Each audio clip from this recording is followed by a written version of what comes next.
Salut, c'est Dr Excel. Aujourd'hui, je vais te montrer comment faire pour forcer d'entrer des valeurs uniques dans une zone sur Excel. Pour ça, on va utiliser le menu de validation des données. Donc, comme d'habitude, tu sais que tu peux télécharger le fichier juste en dessous. Je t'ai mis le lien. Comme ça, tu peux suivre avec moi ou bien tu peux le réutiliser directement dans ton activité. Donc là, j'ai ma colonne où j'entre mes données et je veux qu'à chaque fois, je veux m'assurer que ce soit des valeurs uniques. Donc pour ça, je vais sélectionner toute ma colonne. Tu sélectionnes toute la colonne ou toute la zone ou ce que tu veux. Et tu vas dans validation des données.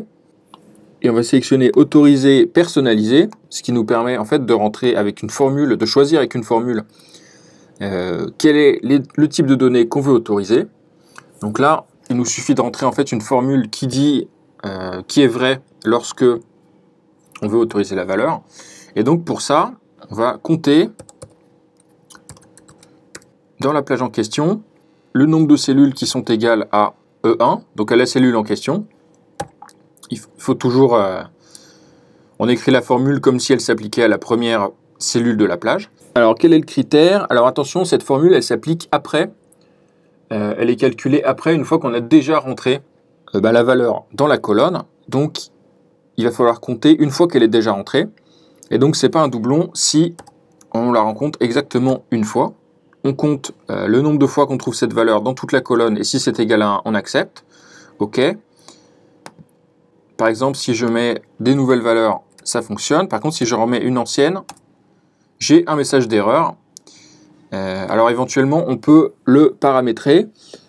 Tu vois, pour avoir un message d'erreur qui est différent. Pour ça, tu peux aller dans validation des données et message d'erreur, tu peux le paramétrer là. Alors là, je suis sur Mac, mais sur Windows, tu vas avoir une présentation un peu différente qui te permet d'afficher différents logos, par exemple. Mais toujours, tu peux choisir le titre, alerte, donc tu vas mettre alerte, on va mettre valeur en double, et voilà, et on va mettre message d'erreur, merci de rentrer une valeur qui n'apparaît pas déjà dans la liste. Du coup, tu vois, tu peux paramétrer, mettre un petit message d'erreur qui explique à l'utilisateur, s'il ne sait pas comment marche le fichier, un petit message pour lui dire quoi faire.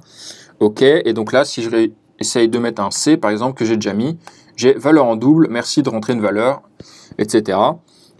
Du coup, ça me dit quoi faire. Et je sais, voilà, qu'il faut que je rentre autre chose. Voilà, du coup, j'espère que ça va te permettre d'éviter des bugs dans ton fichier. Donc, comme d'habitude, tu sais, tu peux le télécharger en dessous, si tu veux t'inspirer du fichier d'exemple. Et puis, moi, je te dis à demain pour un nouveau tutoriel. N'oublie pas de t'abonner si tu veux le recevoir directement dès que je le publie. Et puis salut, à demain.